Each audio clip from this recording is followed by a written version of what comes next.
For you, when have been some times when you've had those days where you're like, man, I want to stop. I want to shut it all down and be done with it. And how do you come out of that? I quit, and then I get up and come back tomorrow. Wow. How long have you been a chef, and how did it even start? 26 years. Wow. I'm the oldest of my siblings, so it really just started cooking dinner as a chore. Also, I was a nosy kid. I didn't really like being outside, and all the good family business happens in the kitchen, right? I'm in there stirring the pot, listening, or washing the bowl.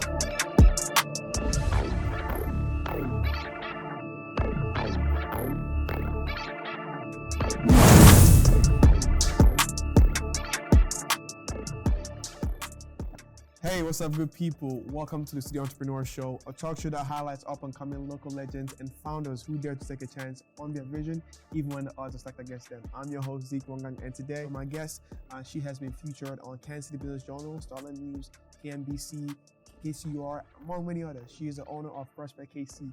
Help me make welcome the one and only Chef Shanita. Hi, Chef Shanita. Hi, how are you? Good. Welcome to the show. Thank you for having me. It's an honor to have you here. How you feeling today? It's Friday, so I'm excited. Or it's Monday, it's Friday. They're all TGIF. Something like that. I like the outfit, by the way. Thank you very much. Thank you. Part of my New Year's resolution. Yeah. To wear actual structured outfits. That's beautiful. Not sweatsuits. I mess with it. I like sweatsuits a lot. Well, welcome. Yeah, I need to get me one of those sweatsuits. I can, be able to match. I think it's also easy to wear too. And you fit with it. Yeah. But welcome to the show. It's an honor to have you here.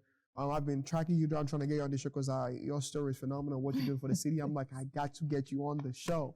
But anyways, for those who do not know who Chef Shanita is, just give them just a brief bio of who you are and how you got to where you are today.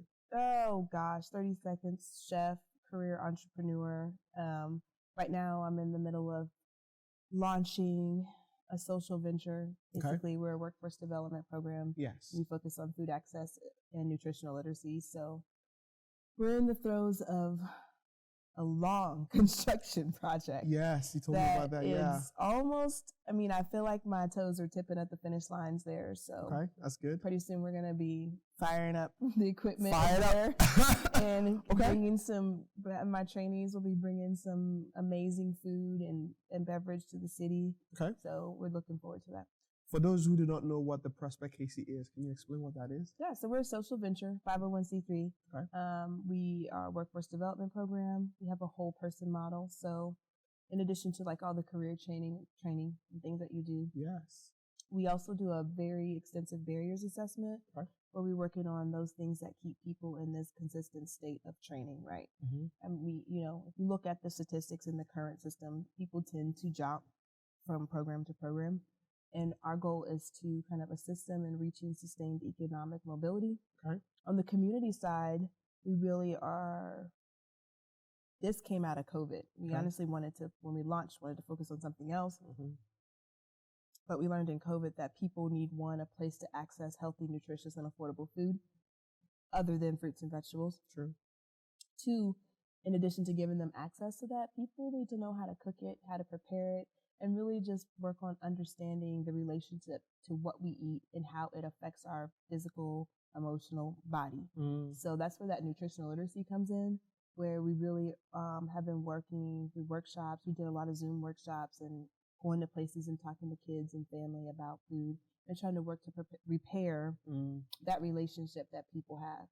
We're looking at a population of people that we serve that have survived on convenience foods for maybe we're going into the fourth generation. So if I just start giving you fresh produce, and you're like, okay, what do I do with this? Yeah. What am I doing with this? So yeah. Speaking of zucchini, I still don't know which one is zucchini and which one is eggplant. So I always confuse it. Yeah, zucchini's green. Okay. See, that's what I was thinking. It was purple. Start there. Eggplant is purple. Zucchini's green. Eggplant is purple. Okay, because I always confuse it. But so you mentioned 2020, right? Mm-hmm. Because I've lived on Truce, I've lived on Tracy Avenue, Lydia Avenue, I've lived on Linwood. And I know these areas are deficient when it comes to produce, when it comes to fresh food. Mm-hmm. I have, the dollar stores right next to my street, but I have nowhere to get fresh food. All through my freshman year in college, all I was eating was cookies and juice because that was the most convenient thing to get. And I mean, also, I think backstage you were talking about when it comes to transportation in Kansas City, when it comes to the bus line. Oh, transportation is crazy. Right? It's like, it's a whole, it's like when they say it's not rocket, it's the rocket science, literally rocket science to figure out. I couldn't ride a bus in the city if my life depended on it. And I know navigating that bus thing is probably easy, but for some reason in my brain, I'm like, it's a lot. What? And imagine if you're particularly in the 3rd district, the stores are miles apart. Away. Yes. So it's like, people are like, no, you have to get on this bus and then go over to this place and then get on this one. And I'm like, what? That's a lot. No, there's gotta be a better way. Yeah. And I mean, also to build up on that, while I was living on Lydia Avenue, I think Tracy Avenue, that was my freshman year of college. The first time I went to a Walmart, it took me a whole day to go to Walmart and come back. Because I had to, I don't even know, navigate through all this bus stations, I don't even know where I was in the city. But it was so stressful to get just apples and groceries. And I only did that once. I'm like, I'm not doing that again. Like, I'll eat cookies for the rest of the semester. You know what I mean? So like, I think it's very important to have Prospect KC, especially in the inner city where those things are needed, right? And those, like, that pain is felt. So talk to us about when it comes to Prospect KC, helping people learn, also I feel like it's kind of like a culinary school in a way, because you teach people to be entrepreneurs and also be chefs. Yeah.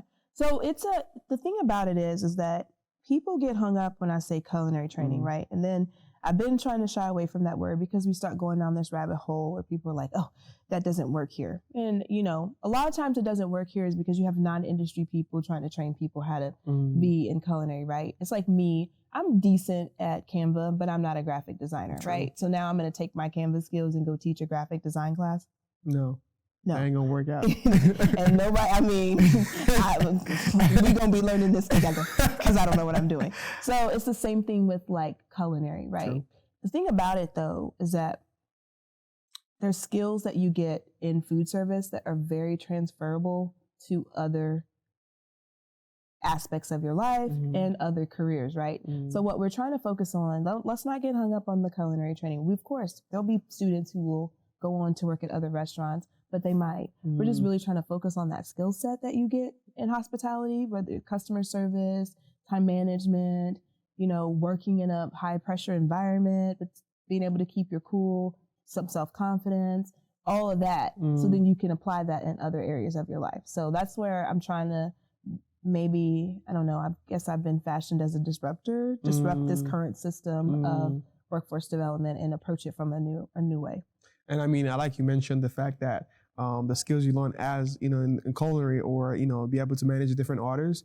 Because I go to like restaurants and I see them managing like 10 orders and I'm like, how do you process that and know whose table it is?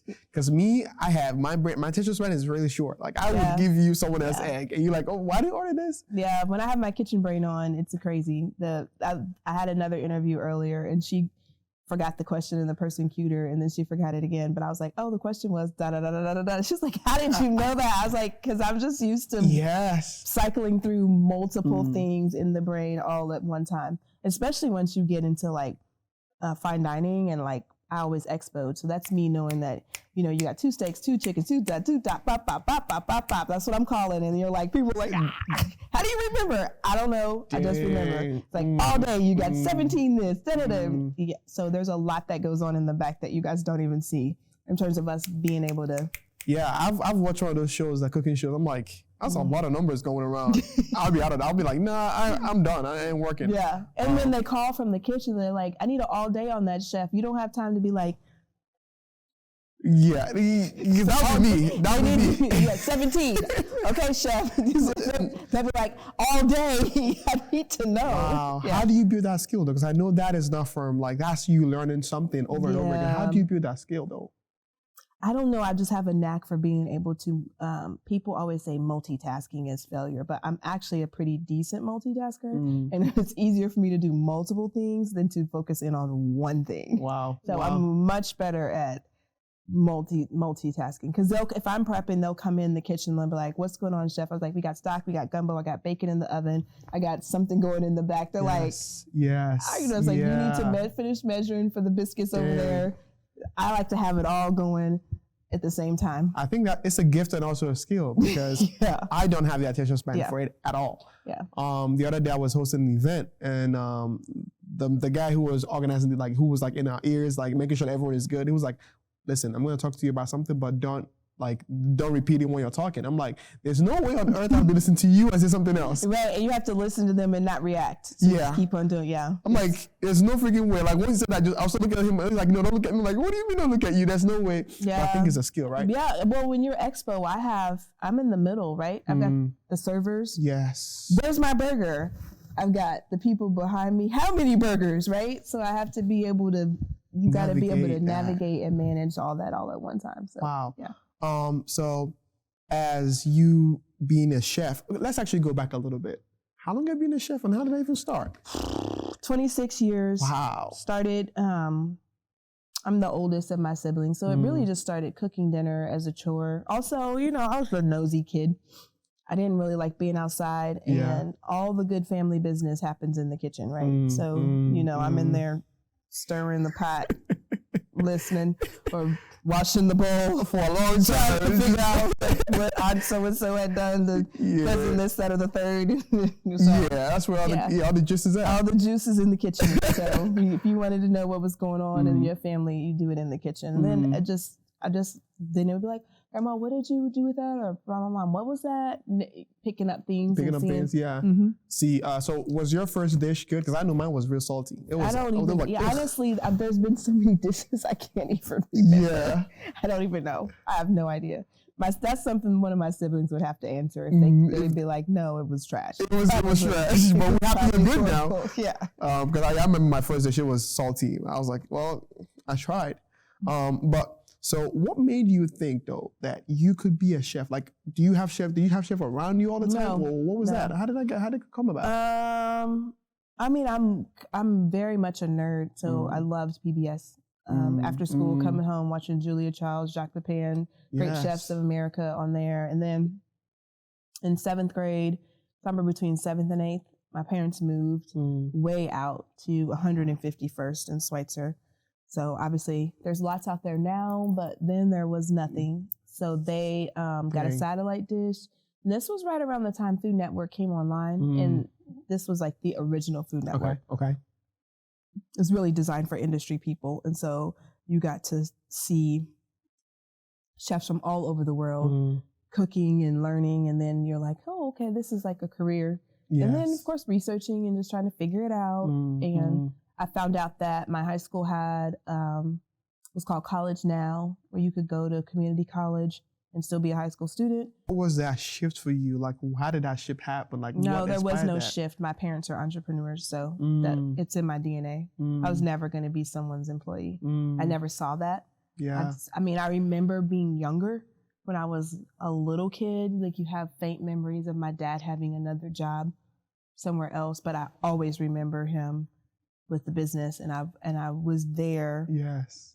Through growing up, through every iteration of him starting and then building to, you know. So yeah, it wasn't a switch. It was just all I ever knew. It's always been there. And I mean, I definitely agree with you because for me, I never saw my dad work for anyone. He was always the entrepreneur. I'm like, I don't know what he does, but he sells stuff. He brings back money in the house. I know he was an entrepreneur. Yeah. And my mom was always trying to start baking, teaching, cooking, anything she could do, selling stuff, just to be an entrepreneur. So I knew that in the back of my head, like at one point I'm gonna have to get into this because I can't work for nobody. Yeah. What was the earliest inspiration you got that made you have that mindset of become an entrepreneur? What was like inspiration for you? I don't think there was one thing. I never saw anything else. I mean, we have family members who obviously worked for a place, but in terms of like my mom and dad, all it was we have a business and this is how you grow your business, and sitting in on meetings with him and going to board meetings with him and going different places and doing different things that were surrounding his business. It was a janitorial supply business.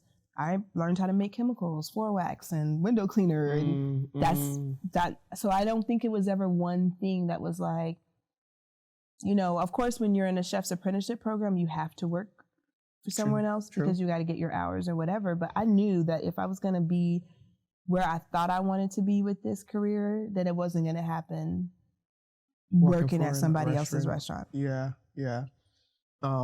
So you said it wasn't a shift, but you have been an entrepreneur since you were a kid. Mm-hmm. So for you, what are some things you learned that made you become a better entrepreneur and not just doing 10 things at a time? No, there's no days off. I think people think I want to be an entrepreneur because I want to be able to take time off when I want to take time off, except that's not how it works. I mean, even when I was in Barbados this summer on a family vacation with my kids, I still had to get up and get on my email and take care of business. You know what I'm saying?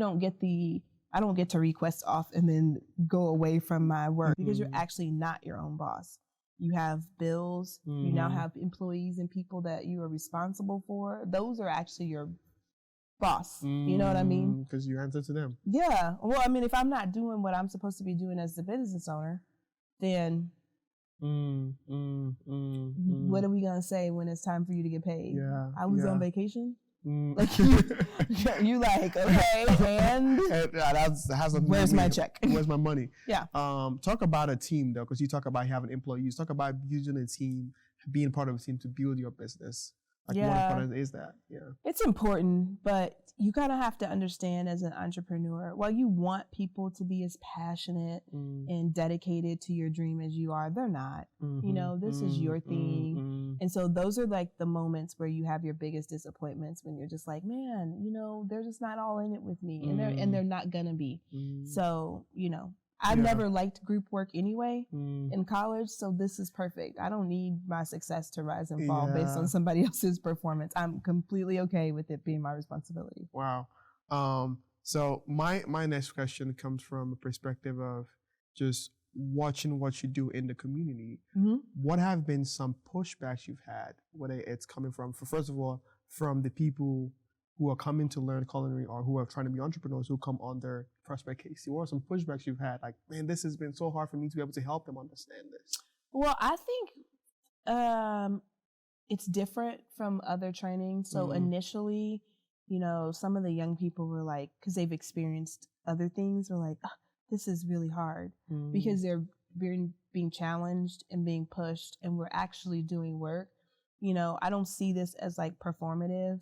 I really want there to be tangible outcomes that I can see in people's life and the way that they approach their work at other places. In other places, yes. So that's kind of been the biggest thing. And then from just like the overall nonprofit community, sometimes we get a lot that I approach it too much like a business. But whether, to me, 501c3 is just a tax status, it doesn't mean that I don't need to have the same serious discipline that I did when I was just an LLC. It's like, to me, it's the same thing, right? But almost more, because now I have that social return on investment or that human factor of it that I have to deal with, like the outcome, right? Am I really touching people's lives in the way that I plan to? And am I also touching people's lives in a way that's most beneficial for them, right? Is this something that is feeding my ego? Or is it something that's like really, really helping someone? If you're in nonprofit work to feed your ego, then chances are you're probably not really helping anybody. But you're making yourself feel really good.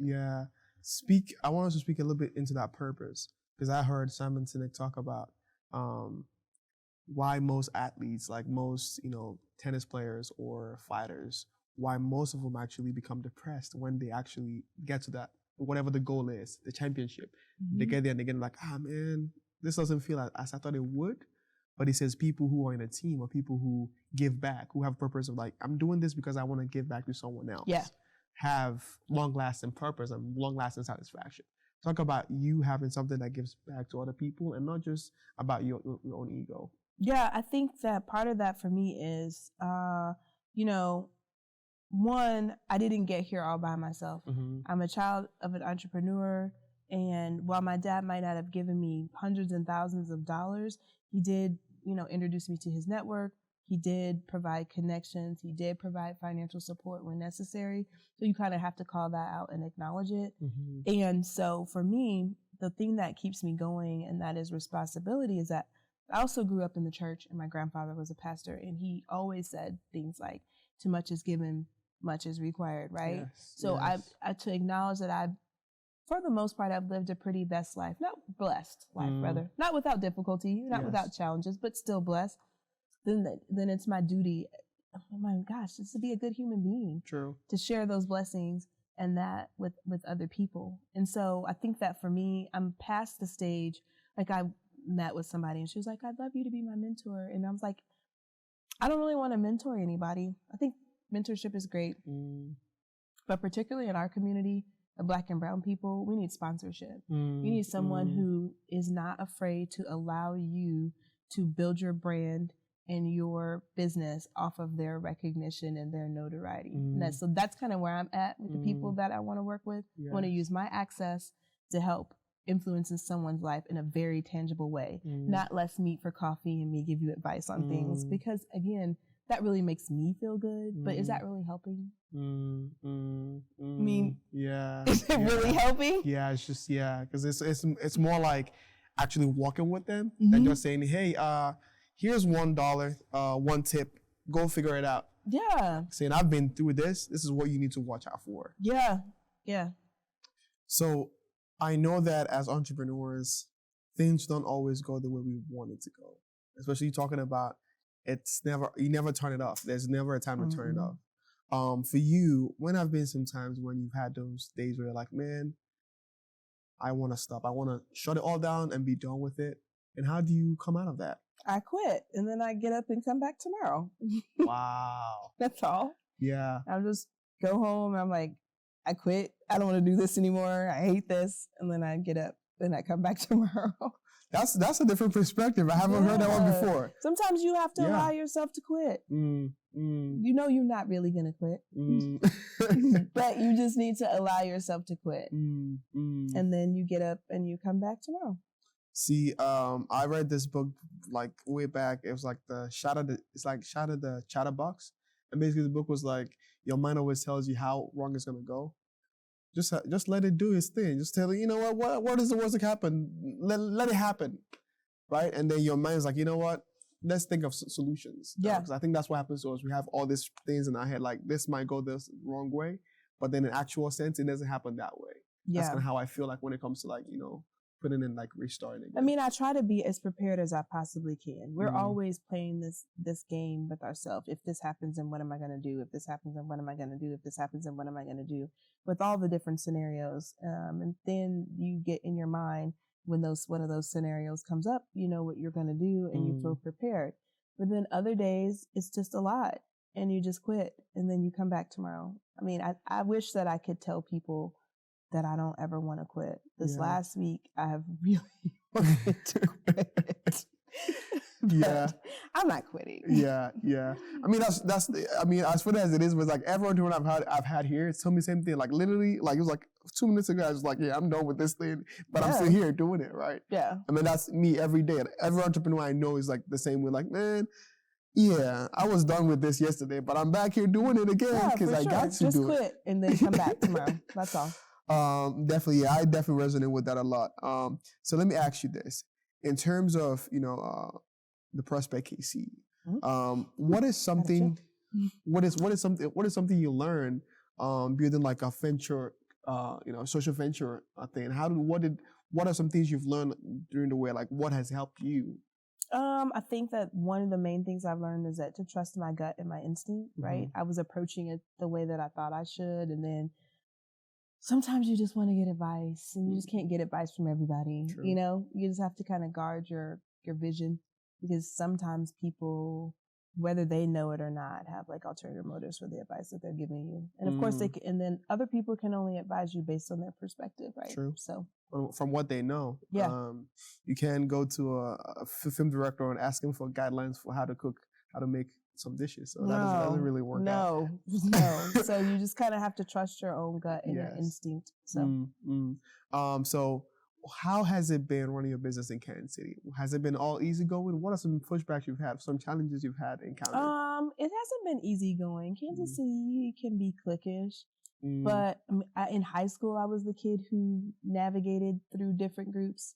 And so it's paying off now. Yeah, I didn't identify as one particular group in high school, and I don't identify as one particular group in business. I try to get along and participate in every, in multiple different groups of different socioeconomic or religious or racial backgrounds. I try to be around a lot of different people. Yeah. What are some things that's helped you? Programs, sponsorships, funding that's helped you? I just completed Social Venture Studio for the nonprofit. That was great. I learned a lot. Yeah. More just about, it was just a really nice opportunity to work on your business and not in it. And sometimes you just need that dedicated time and space to work on your business and not in your business. So that was really great.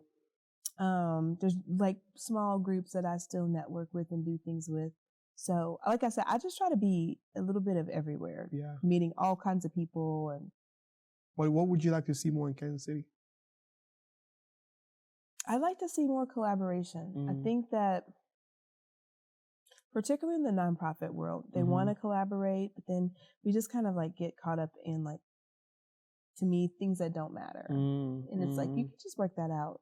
But there should be more collaboration. If we're all trying to serve a particular population of people, then we would want to work together to make sure we're closing gaps and loops so people don't fall through those cracks and get left behind. So this is a question from the business side, investor side of things. Why should people care about Prospect KC? Because you're caring about the community. It's not about me. I'm not trying to build this and go buy a lake house or, we want to be profitable because us being profitable leads into programming and things that we're able to do for community members. We're not trying to be profitable because we've got investors over our head and we're trying to meet, projection returns and all that. That's not right. We're trying to be profitable for this social return on investment. So that's why we're different. Investing in us is investing in people. I do this for most of my guests. You have 30 seconds. What is your elevator pitch? For Perfect KC. Which part of it? The whole thing or just any particular part? Any particular part of it, whatever you want to, however you want to do it. Yeah. Okay. The system did not get here by itself. And it's going to take more than me to dismantle these systems that have created this underfunded community. So you can support us in our workforce development. You can support us in helping people access nutritional food. You can support us in helping people understand in a health equity space and how this food affects their body. How does Prospect KC work? Let's say there's a kid out there who is trying to join. Like, what did they do? How did they get involved? People either contact us directly, or we have a list of partners that they can apply through, get referred through one of those partner programs. So if you're already in a social service agency, chances are that you can jump the line, get somebody to refer you. What is a story member of maybe a young person that has gone through Prospect KC that has really transitioned from where they were to becoming a better person? Like a story that really inspired you? Because I know I have those where I'm like, I don't want to do this anymore. I always want one more person told me, yo, your episode on this day really impacted my life. And I'm like, I got to keep going. Yeah. So you'll see a couple of young people that I've worked with over the last year in the cafe and just seeing that their growth and their maturity and their dedication and their excitement, right? Yes. A couple of them got to see the kitchen this week for the first time. Like they saw it when we were just putting the drywall up, but then they just saw it with the like brand new stainless steel shiny equipment and they were like whoa. So that's the kind of thing. Another thing, that's what you're investing in. I want this space is not designed beautifully because it's not a beacon of me to show off for everybody. It's really designed beautifully because the exact reaction that I got from those students this week is what I want every single person to feel. If we're trying to build up self-confidence and trying to have people to take pride in community and in investment, then we got to invest, right? Exactly. So you're going to take pride in this deep fryer. It was brand new. When you know what I mean? Yes. It wasn't like a deep fryer that we got propped one leg up on a cart and then you can't really adjust the temperature without a fryer and then there's a rag. You've seen that. The experience is very important. I want them to feel like this belongs in the suburbs, but it's here. It's in this community and it's you deserve this too. Yeah, you do. Yeah. As we're rounding up the show, from a personal perspective, what is one advice you've gotten that has really impacted your life and has taken you further? I say this all the time. Well, there's two things. One is from Yoda.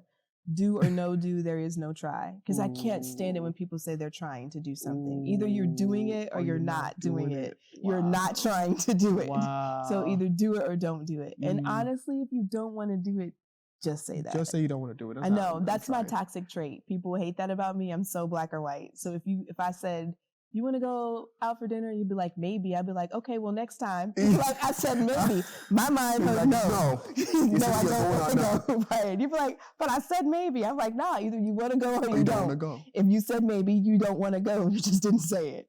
So people are like, that's not what it means. I was like, it does. It does, yeah. And then my other thing is that I hate it when people tell me I'm lucky. And I'm like, nope, I've read this somewhere. Luck favors the prepared mind. I'm not lucky. I have been preparing. And so it seems lucky, but there's been a lot of preparation that went into getting to where you think I've gotten. Yeah. I didn't just wake up and something benevolently was like, oh, do you want to have a nonprofit? Here you go. No, there was a lot of work that goes into that. And so when you're prepared, you're in a position to take advantage of opportunity. This is a last question, I would say. How do you take no's? How do you go above no's? Like, how do you manage no's? 'Cause I know definitely, unless your path has been excellent, everyone says yes to you. No, I'm just closer to my yes. Okay. If not you, then someone else. On to the next person. I mean, that probably just comes from sales. Like I did some sales training and then they teach you how to like figure out how many no's you need to get. So it's like, which is probably why my toxic trait is maybe is a no. Yeah. So I can move on. I need to get to a yes. I don't have time to be wasting no time on someone who's thinking about it. Think about it sometime. Whenever. Yeah, let me get to my yes. So it just puts me a step closer to my yes. I don't know where I saw this. It was like, so you're cashing in the receipts of like the no's, like get into that one yes, basically. Yeah. Okay, so come to the end of the show. How can people contact you, reach out to Prospect KC, and they want to be able to contact the support? Yeah, I mean, we're pretty responsive on our socials, or the website, or you can email us at info@theprospectkc.org. Okay, sweet. Well, thank you so much, Shanita, for coming on the show. It's been a wonderful show, like I told you. Thank you for having me. It's such an honor to have you here, just to be able to share your story and what you're doing in KC, and we are grateful for you to be in KC. Thank you. And all you're doing. And like I said, just out of being in college freshman year, if there was a Prospect KC, that would have been my place to go because I didn't want to ride that bus. You could have afforded it. I could have afforded it too, and it would have been right there for me to go. Yeah. And I didn't have to do the 2-3 hour bus ride all around the city like I was doing a tour. Yeah. So it's definitely important. Like what you're doing is definitely needed. So I'm happy and grateful that you're here. Thank you. Thank you for being on the show. And for those of you who are watching from home, this is a Studio Entrepreneur Show. You know what to do. Subscribe, like, share, let people know. And always I say, never give up, stay fired up, and we'll catch you on this episode. Bye-bye for now. To see how our city's entrepreneurs do what they do, tune in to City Entrepreneur on YouTube, Spotify, Apple Podcasts, or wherever you get your podcasts. Episodes drop every Thursday.